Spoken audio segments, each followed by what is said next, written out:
Ассалаумағалейкум, Жетісу Лайф YouTube арнасының көрермендері. Бүгін бізде кезекті подкаст. Бүгін біз жастар және дін тақырыбын сөз еткелі отырмыз. Осы мақсатта студия төріне Абдрахманов Сұлтан Мырзахметұлын шақыртып отырмыз. Египет Ислам мәдениеті университетінің дінтану магистрі, дінтану кафедрасының оқытушысы.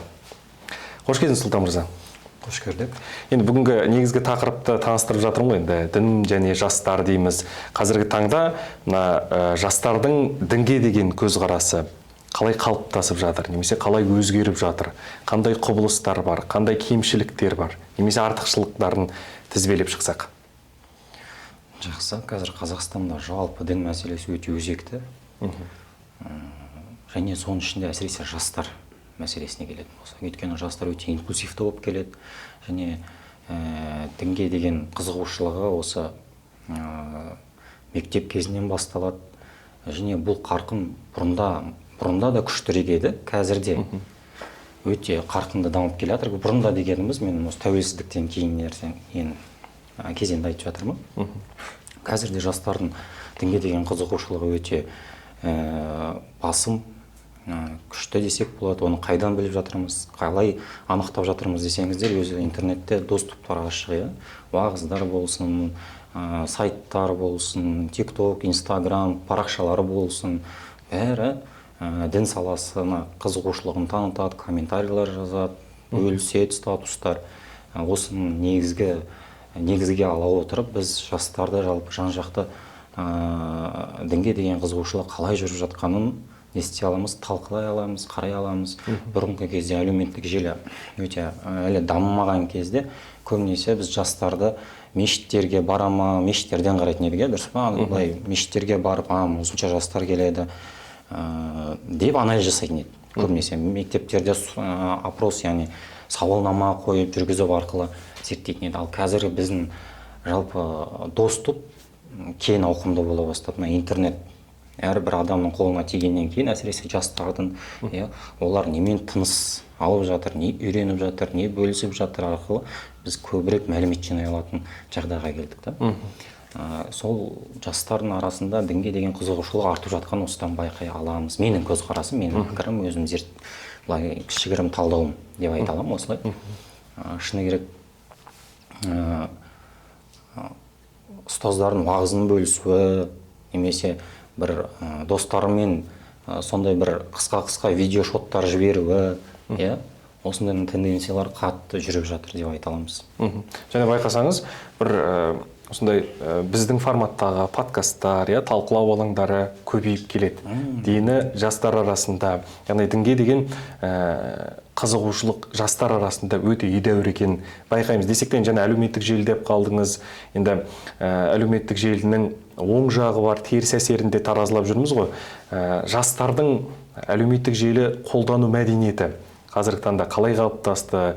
Енді біз ақпаратты тұтыну бар, оны сұрыптау бар, бір сүзгіден өткізу, електен өткізу деген дүниелерді оқытушылық құрам, имамдар көбірек айтады. Жастар жатағыға еріп кетпесін, теріс көзқараста қалыптаспасын деген. Осы тұрғыда қандай ой айтар едіңіз? Өте жақсы сұрақ. Негізі дөп таптыңыз. Негізі шынымен де подкасттар өте көп жүріп жатыр қазіргі таңда. YouTube немесе Instagram әлеуметтік желісін ақтару барысында діни тақырыптағы подкасттар, ұстаздардың өздерінің парақшалары, подкасттары. Қазіргі таңда ұстаздар тек қана мешіттерде жамағат жинамайды, ол әлеуметтік желісінде де өзінің тыңдармандары бар, мысалға. Сол жақта көпшілігі тағы жастар. Бұл нақты көрініс тауып жатыр. Енді расымен де әлеуметтік желіні қазір қолдану гигиенасы деген нәрсе өте ауқымды, маңызды тақырып болып тұр. Қалай болса солай қарап, немесе жауапкершіліксіз комментарий жазу, бөлісу, біреуді жамандау, комментарий. Шынымен де біздің қазіргі таңда қазақ қоғамында комментарий жазу мәселесі өте қарқынды жүріп жатыр. Мен байқайтын, бұрындары комментарий көп жазылмайтын еді. Бірақ қазіргі таңда комментарий жазу деген нәрсе бір әшейін үрдіс сияқты болып қалды. қалыпты қалай дүние айтсақ сияқты. болады, ана видеоға комментарий жазу арқылы адам өзінің ой пікірін білдіріп, ананы бір езіп жіберетіндей өзінің несін келтіре ма, болмысын көрсете ма, сол мәселеде кейде кейбіреулер комментарийлер әдепсіз көрінеді. Қалай болса солай жазылады. Оның артында бір жауапкершілік жоқ секілді. Осы мәселені негізі бізде әр салада сауаттылық деген нәрсе үйретіледі. Сол қазіргі таңда жастар емес, жалпы халық арасында әлеуметтік желіні қалай қолдану керек, дұрыс қолдану керек екенін, әдептілігін, өзінің гигиенасын қалай дұрыс сақтау керек екенін не істей алуымыз керек, біз қазіргі таңда түсіндіре алуымыз керек, оны жеткізуіміз керек. Әлеуметтік желі, адамның қазіргі таңда телефон жалпы біздің бір денеміз секілді болып кеткен құрал. Бұны тұстап кетсек, біз ештеңе істей алмай қалатын секілдіміз да. Соның ішінде әлеуметтік желіде жалпы сіздің бүкіл портретіңіз қалыптасады. Сіздің кім екеніңіз қазір сөйлеспей-ақ әлеуметтік желіде парақшаңызды ақтарып шықсақ, жалпы сіздің қандай адам, неге қызығасыз, не бөлісесіз, кімдермен сөйлесесіз, осыны талдай аламыз. Мысалға, талдап беріп, жастардың да осы мәселеде несін талдай аламыз. Енді осы мәселеде қауіпті нәрсе не? Біз үшін осы қазір тақырыпта мәселесінде де дін саласында да қауіпті нәрсе қазіргі таңда діни сауатсыздықтың белең алғанын көре аламыз да бұл жерде негізі. Өйткені қалай болса солай діни тақырыпта сөйлеу, қалай болса солай пәтуас әңгімелер айту, сосын барып жастар арасында ең қауіпті нәрсе өзі кішкене осы әлеуметтік желі платформасын біз ғана қолданбаймыз ғой. Ол жақта радикалдар да қолданады, фундаменталистер де қолданады, экстремистер, террористер де қолданады.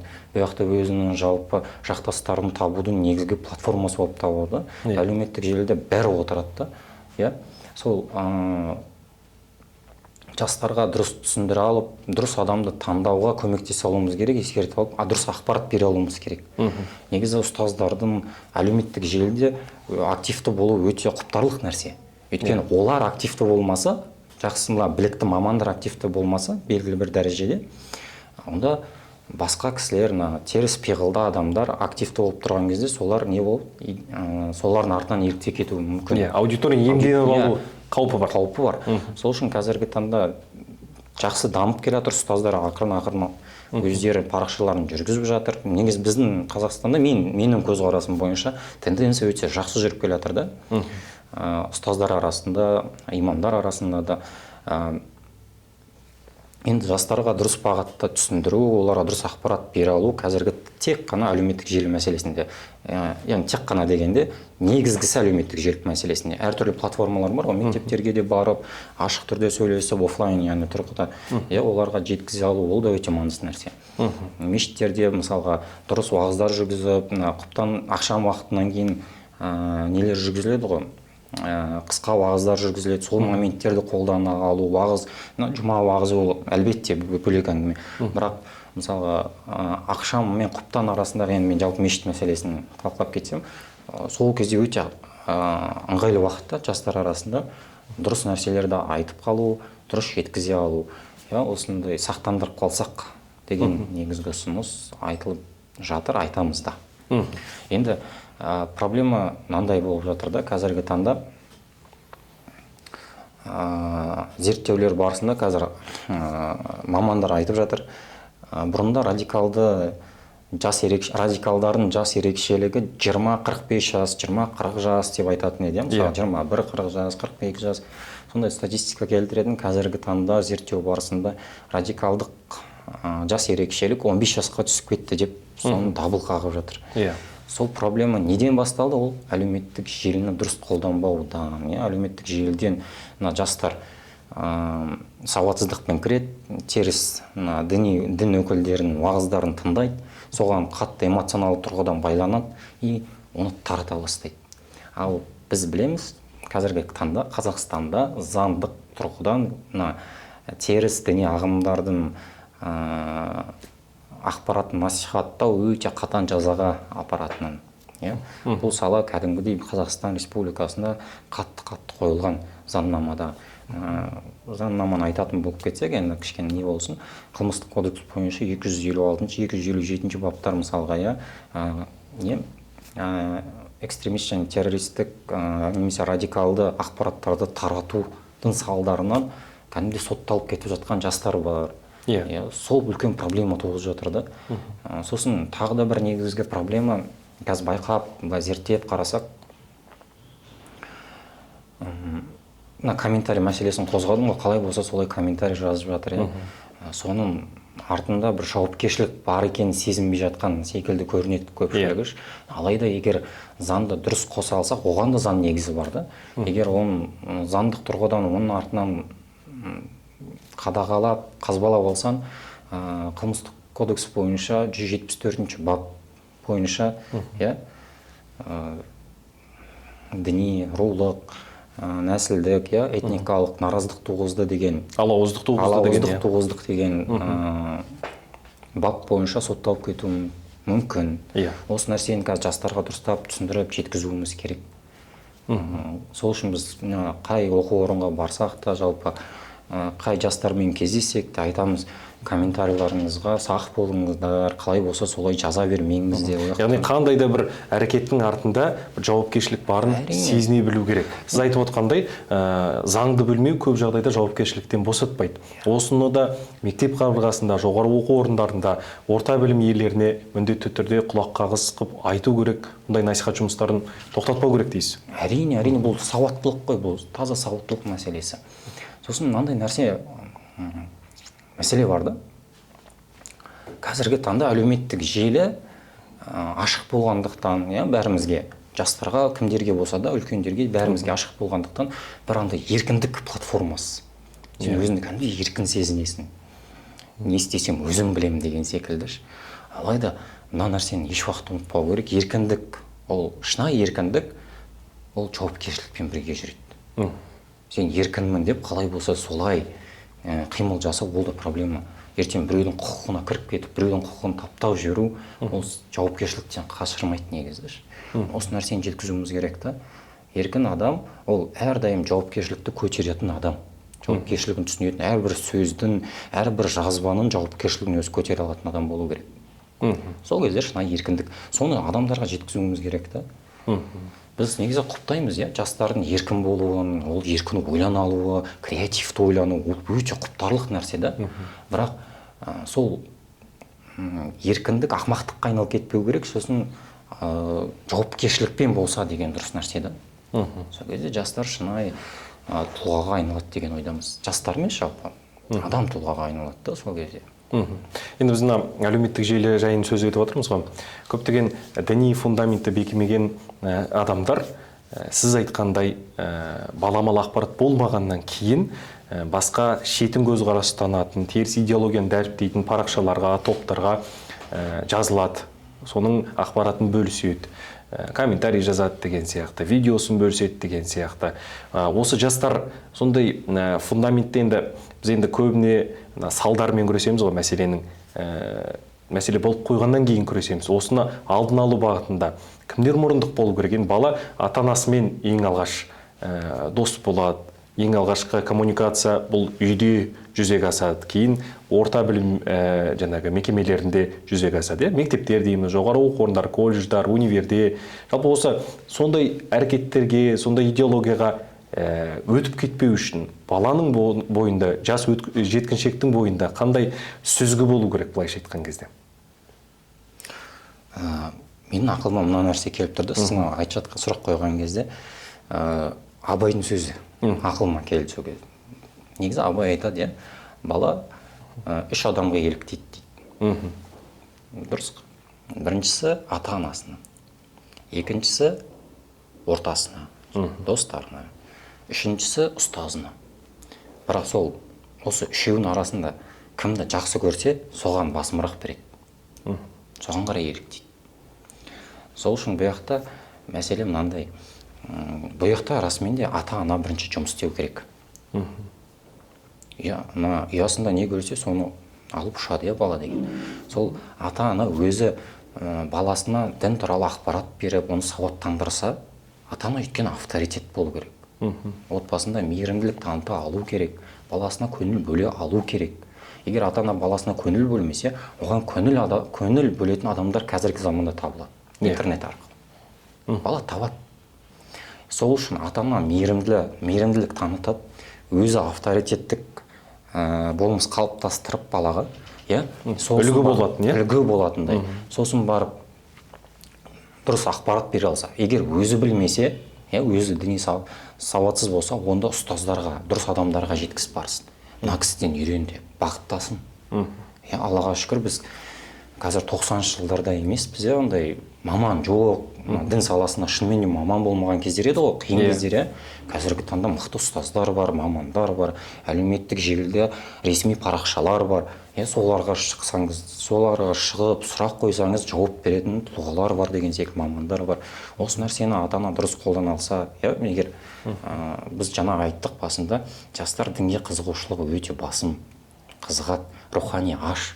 Мысалға, сіз кейде университеттерге барып, бір немесе жалпы мектептерде жастармен сөйлескен кезде, әңгімелескен кезде, сұхбаттасқан кезде, жалпы кішігірім еркін форматта сөйлесіп қалсан, сенен көп сұрақтар сұрай бастайды. Мынау қалай, мынау қалай, мынау қалай. Енді мұғалім, ұстаз, мынау қалай дейді, ағай, мынау қалай дейді. Сол кезде олармен сен де еркін форматта бүйтіп сөйлесіп, ашықтап не істесең, көрінеді аштау. Бір жақсы бір нәрсе әңгіме айтып қалсаң, дұрыс бағыттап жүрсең, кәдімгідей қуанады. Сол үшін біз сол жастарды дұрыс бағыттай алуымыз керек та, дұрыс ақпарат дәнекейге алуымыз керек. Не ексең соны орасын дейді қазақ. Сол нәрседе біз жастарға қазірден бастап көп көңіл бөлсек, дұрыс нәрсені бағыттай алсақ, сол ең бірінші ата-ана. Сосын ұстаз қатты әсер етеді. Ұстазы жақсының ұстамы жақсы дейсіз. Ұстазы жақсының ұстамы жақсы. Ол рас. Өйткені көпшілігіміз білеміз, сізге де маған да бір ұстаз әсер етті. Бағдар берді. Тұлғалық, бойлық, сөзі өтімді тұрады да, сізге бір жылы сөз айтып қойған кезде, сіз кәдімгідей жүрекпен қабылдайсыз да, ананыш. Сіз бір сөз сіздің өміріңізді төңкеріп жіберуі мүмкін. Сол өте маңызды нәрсе. Сол жақта айтады ғой, Абайдың сөзі қайтадан оралады, бұл жақта бір мәселе. Біреу қиналса, немесе дұрыс емес кетсе, кім виноват? Бәрі қоғам виноват. Қоршаған ортаның бәрі виноват болуы мүмкін да. Сол үшін бұл жақта біз бәрінде өзінің жауапкершілігі болу керек. Бұл жақта жалпы бұл принциптердің негізгі базовый мәселесі әркім өз ісімен айналысу керек. Мысалы, мен жақсы ата-ана болуым керек, сіз жақсы ата-ана болу керексіз. Үйде жүрген кезде жақсы әке болып, жақсы ана бола алу керекпіз. Сосын барып ұстаз жақсы ұстаз бола алса, өз саласын дұрыс біле алса, әркім өз мамандығын дұрыс тұрғыдан жүргізе алса, онда қоғам түзеледі. Бала соған қарай, енді бала көрген жасайды ғой. Бала көргенімен үйренеді. Сөйтіп қоғам ақырын сөйлей бастайды.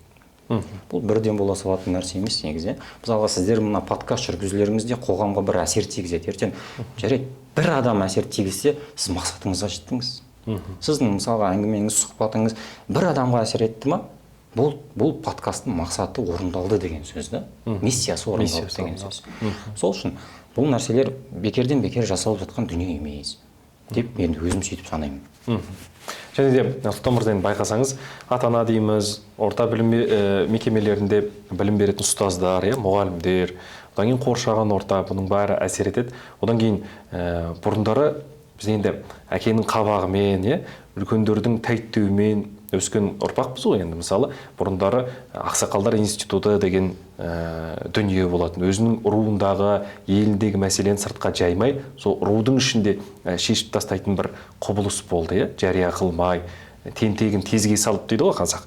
Өзінің бір сотқарын, тентегін, немесе бір шалыс басқан, ағаттық жасаған баласын, ұрпағын өзі түзеп алатын бір мықты институт болды. Қазіргі таңда бұл институт бір әлсіреп кеткен сияқты. Жастарға болса үлкендер аға буын ақылы жетіспейтін сияқты сезіледі. Сіз қалай ойлайсыз?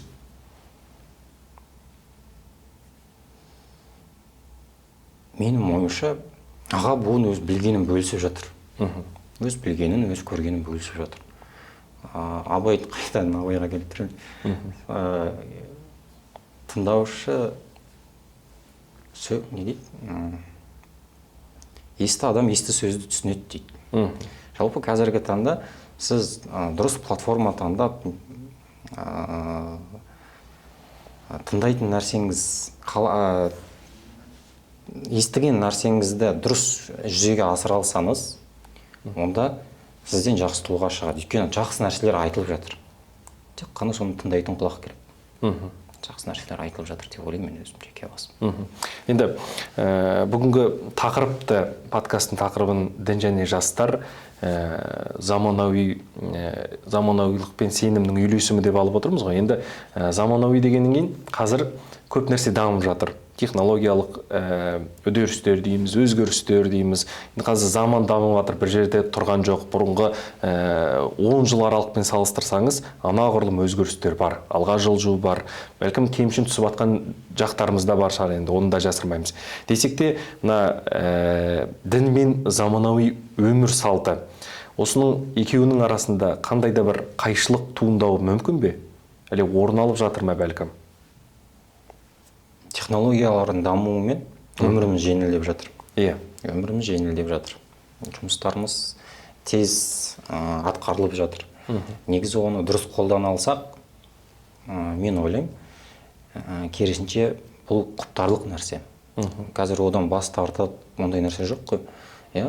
Сіз кері қалып қаласыз. Мысалы заманауи нәрсе. Көштен кері қалып қаласыз. Көштен кері қалып қаласыз. Керісінше қазіргі таңда бүкіл технологиялық, бұл материалды дүние. Материалды дүниеде сіз ілгері жылжу алуыңыз керек. Елден көштен қалмауыңыз керек. Негізі материалдық нәрсе қанша жаңғырған сайын, яғни жанарған сайын, дамыған сайын, оның құны арта бастайды. Мысалға қазір адамдар iPhone ұстайды, iPhone-ға қатты қызығады ғой. Сол кезде қатты қызыққанда iPhone мысалға 16 ұстап жүрген адам 17 шықса бірден бір құлағы нете қалады, мен 16 ескіріп қалды ма деген секілді өз неға бір кеудеде бостық болады. Сондай бір не береді, көрініс береді, сондай нәрсе қазір қоғамда. Ал рухани мәселе қалай келеді? Рухани мәселе негізі қаншалықты руханият өзінің болмысынан ескілікнен негізгі қайнар көзінде тұрса, соншалықты құнды болады. Руханият. Ол қандай құндылық? Руханият дегеніміз қандай құндылық? Ол дегеніміз адамгершілік. Ол дегеніміз жақынға, туысқандарына, жақындарына дұрыс ара қатынаста болу, ата-анаға құрмет, сыйластық, қарапайымдылық. Бұл негізгі болмыс. Бұл кәдімгідей аксиомалар, негізі. Адамдар осы нәрсені жоғалтып алмау керек. Бұл артқан сайын құндылық арта береді. Бұл ескірген сайын деген, кешірім сұрайын. Ескірген сайын құндылық, бұл нәрсе, бұл жоғалмайды, бұл ескірмейтін нәрселер негізі тағы да. Бұл мәңгі актуалды болып қалатын нәрселер да. Бұл нәрселерді бәрібір адам сақтау керек. Бұдан жанашырлық деген нәрсе, менің көзқарасымда, енді әркім әр пікірі бар бұяқта. Менің көзқарасым бойынша негізі бұл нәрселер аксиома болса деген, аксиома дегенде сақталса. Негізгі ұстын ретінде. Сол кезде қоғам дамиды деген ойдамын. Ал материалдық мәселеге келген кезде сен деген көштен қалмау керексің. Көштен қалмау керексің. Қазіргі таңда жаңа идеялар біздің жастардан шықса, біздің жастар жақсы идеялар келтірсе қуанасың ғой, ол керісінше жақсы нәрсе ғой. Өмірін жеңілдетеді, деп ойлаймын. Енді қараңызшы, сіздер тараптан оқытушылық құрам бар, имамдар тарапы мешіттерде айтып жатады жастарға уағыз насихат түрінде, формасында, жатағымға еріп кетпеу керек, теріс көзқарастан, шетін көзқарастан аулақ болу керек деген дүниелерді ескертіп айтып жатады. Десе де енді дін істер басқармалары бар әр өңірде, оның құрылымдық орталықтары бар, дін саласындағы мәселелер зерттеу орталықтары бар, оңалту орталықтары бар. Оның арнайы министрлік бекіткен, мысалы, сондай бір контентті бұғаттайтын нелер бар, мысалы, жүйелер бар, кибер қадағалау, кибер бақылау жүйелері бар. Жоқ енді жастардың үлес салмағын жаңа сөз етіп отырсыз ғой, бұрында 40, 45, 30, 35 жас ерекшелігі болса, қазір сол сегмент анағұрлым азайды. Яғни жас сегменті, жас ерекшелігі азайды. Бұл енді бір жағынан ойлантатын дүние. Осы ретте мен мына нәрсені сізден сұрағым келеді. Сіз осы діни салада қызмет етіп жүрсіз ғой. бәлкім біз енді радикалды топтар ұсынатын ақпаратқа баламалы бір ақпарат ұсына алмай жатқан шығармыз, қызықтыра алмай жатқан шығармыз. Осы месседжді қалай жеткізуге болады? Бәлкім бір баламалы дүние жетіспейтін шығар, бір подход дейміз, тың көзқарас дейміз. Әйтпесе неге ол кісілер аудиторияны иемденіп алады, өзіне бұрып алып кетеді деген сұрақ.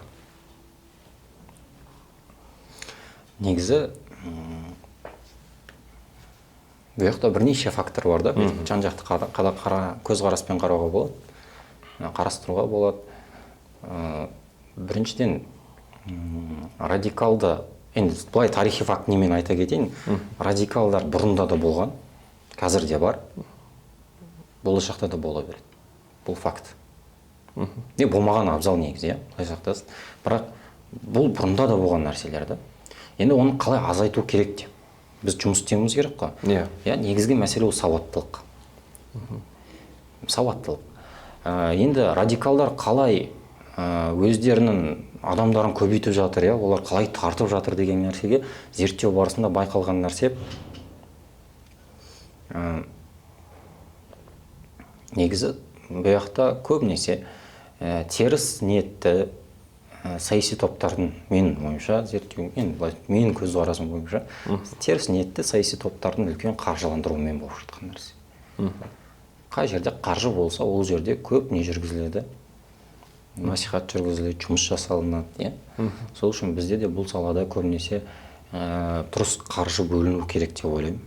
Бөлініп те жатыр. Төтеп беру үшін. Төтеп беру үшін мамандарға, контенттер. Бұл жақта үлкен жұмыс қой, мысалға, кәдімгідей көп жұмыс жасалыну керек. Оның бәрі кейде қаржыға тіреледі.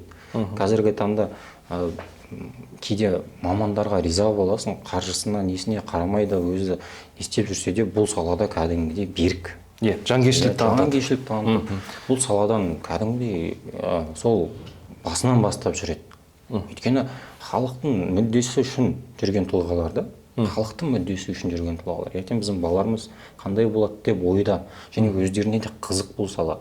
Өте жақсы айттыңыз, шынымен де Сұлтан мырза. Көбіне бұл енді тәуекел мен қауіп қатермен бетпе-бет жүретін маман иелері ғой, теологтар дейміз, дінтанушылар дейміз. Бұл сол ошақтың, идеологиялық ошақтың тура ортасында, бел ортасында жүреді. Ондай тәуекел барын да жасыра алмаймыз. Қандай әрекетке баратынын да сіз болжай алмайсыз. Сіз сөйлесіп отқан адам аяқ асты қандай әрекетке баратынын сіз болжай алмайсыз. Қауіпсіздік мәселесі бар, және де материалдық дүниесі бар. Сол бір жалақыға қарамай, оңалтайық, санасын қоғамға қайта бейімдейік деген мақсатта еңбек етіп жүр біздің теолог, дінтанушы мамандар. Ол шынымен де жанкештілік. Қазақта жақсы сөз бар ғой, жанкештілік. Ештеңеге қарамай, ақысына да, ақшасына да, басқа да жағдайларға қарамай табанды еңбек етіп жүр. Ол жігіттердің де, мамандардың да еңбегін жоққа шығара алмаймыз. Әрине. Негізі осы, деп ойлаймын енді. Жастарға, қазір қоғамға тағы да негізгі айтатын мәселе, қазіргі жастарға біз мемлекетшілдік деген түсінікті жақсырақ түсіндіруіміз керек. Отансүйгіштік. Отансүйгіштік. Шынымен де бұл өте маңызды нәрсе да. Өйткені адамды кейде былай кілттері болады, радикалдықтардан сақтап қалудың жолдары деген кезде адам өз отанына, өзінің өскен ортасына махаббатпен қараса, ол радикалдық көзқарастан кішкене қабылдамайды ондай нәрселерді. Өйткені радикалдық көзқарас сені түп тамырдан ажыратып алуға талпынады. Кәдімгі сені түп тамырдан ажыратып, бір тамырдан жұлып алғанындай басқа бір жерге отырғызғысы келеді да. Бірақ сен ояққа отырғызғанымен сен тамыр жайамайсың ол жерде. Болды. Бұл тамырмен жұлынды деген сөз, өлді деген сөз ғой, енді былай айтқанда, өшті деген сөз ғой. Сол үшін жастарға осы нәрсені көбірек айту керек, жеткізу керек, көрсете алу керек шығар деп ойлаймын. Негізгі үлкен насихат ол көрсету ғой. Тәжірибе жүзінде. Кәдімгі көрсете алу. Сол үшін тұлға деген нәрсе өте маңызды. Біздің мынандай мықты тұлғалар, иә, солардың өмірі. Мысалға қазіргі жастар неге Әлихан Бөкейханов, Ахмет Байтұрсыновқа сондай бір ғашықтықпен, махаббатпен қарайды, оқуға талпынады олар. Әрбір сөзіне, өйткені оларда жанкештілік көресің. Шынымен де отаныма деген, халқына деген, халықтың мүддесі үшін жұмыс істеген тұлғалар ол, былай айтқандашы. И соны оқып отырып сүйсінесің да, иә, сен де сондай тұлға болғың келіп тұрады да. Байқасаңыз, жастарға жалпы бұл ғылымда да бұл нәрсе келеді, бұндай нәрсе, авторитет, мысалға адамға тұлға өте маңызды, әсер етеді, қатты әсер етеді. Сондай бұндай тұлғаларды біз, жақсы тұлғаларымызды, мықты тұлғалар бізде өте көп қой. Соны дұрыс насихаттап, дұрыс жеткізе алуымыз керек. Және зерттелетін тақырыптар өте көп. Зерттеліп жатыр, Аллаға шүкір. Бірақ әлі де көп жұмыс жасалу керек. Енді Сұлтан мырза, жаңа әңгіме барысында подкасттар туралы айттық қой, осындай насихат жұмыстары, түсіндіру жұмыстары туралы сөз еттік. Сол подкасттардың дені қарасаңыз, бір анализ жасап көрсеңіз, талдау жұмыстарын жасап көрсеңіз, басқа да бір мақсаттарды көздеп кетеді. Айталық, мысалы, бұрындары мына атақты өнер қырандары тобының мүшелерімен, жаңағы Ирина Қайратовна дейді ғой, сол топ мүшелерінің ұйымдастырған бір подкасты болды, дәстүр жаңағы форматында. Сол жерде мынандай бір ой айтылады да, бұл сұрақты былай қойғым келіп тұр сізге. Енді сол жердегі айтылған ой, оған қаншама аудитория мысалы құлақ түреді, көреді мысалшы, оны манипуляция элементтерін қолданып жіберуде әбден мүмкін. Осыған бір тоқтау салатын, немесе бір таразылайтын, талдайтын мамандар бар ма? Мысалы, өткендегі ойды айтқым келеді, мысалы, айналайын деген қазақтың керемет сөзі, бұны кімге қаратып айтылады? Бұл қағбаны айналу мәселесінен туындаған деген дүние айтылды, мысалы. Шын мәнінде солай ма? Мамандар, мысалы, дін мамандары қандай пәтуа береді осы тұрғыда?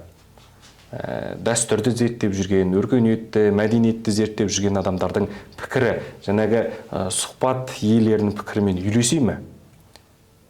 Осы сұрақты қойғым келеді. Сіз дін саласында жүргеннен кейін осындай бір шетін әрекеттерді байқайсыз ғой, енді манипуляция элементтері бар, пропаганда бар. Қандай жауап берген болар едіңіз? Бірақ жалпы бұндай жағдай болған кезде қазіргі таңда дін істер басқармасы бар. Соның ішінде діни мәселені зерттеу орталықтары бар, сараптайтын мамандар бар. Осының бәрін сараптап отырып, экспертизадан өткізіп отырып, ол кісілерге ескерту жасай алады. Негізінде. Құқығы бар. Ол кісілерге ескерту жасайды. Егер ол кісілер бір рет ескертілгеннен кейін тыңдамай, қалай енді әрі қарай сол форматта жалғастыра берсе, сөзді елемей, екінші рет ескерту барысында немесе штраф салу мүмкіндіктері туады. Қазіргі таңда бәрі нәрсе заңмен қарастырылған. Мен сол нәрсені айтар едім негізі. Сосын негізі жаңа негізі айтып кеттік қой, әр істің өз маманы, маман істесін деп. Негізі бұл жақта шыны келгенде дін саласында қазір әркім өз ой пікірін айта беретін жағдайға келдік қой. Мысалға, әркім өзінше бір маман болып кетті. Бірақ шынайы мамандардан сұраған кезде олардың пікірін солардың пікірімен санасқан абзал секілді негізі. Шымшық сойса да қасапшы сойсын деген сөз бар ғой.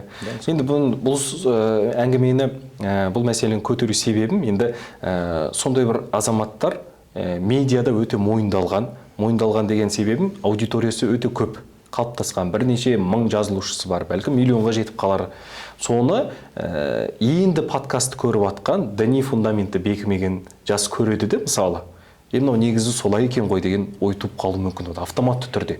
Өйткені ода сөзге жоқ, сұрыптай алмайды, таразылай алмайды, өлшей алмайды, мысалы.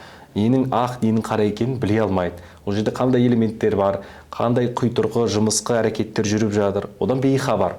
Сондай дүниені көріп, сондай идеологияға былайша айтқанда қалқан болатын, төтеп беретін иммунитет қалыптасу керек жастардың бойында. Негізі жастарға мына нәрсені көбірек айтуымыз керек деп ойлаймын.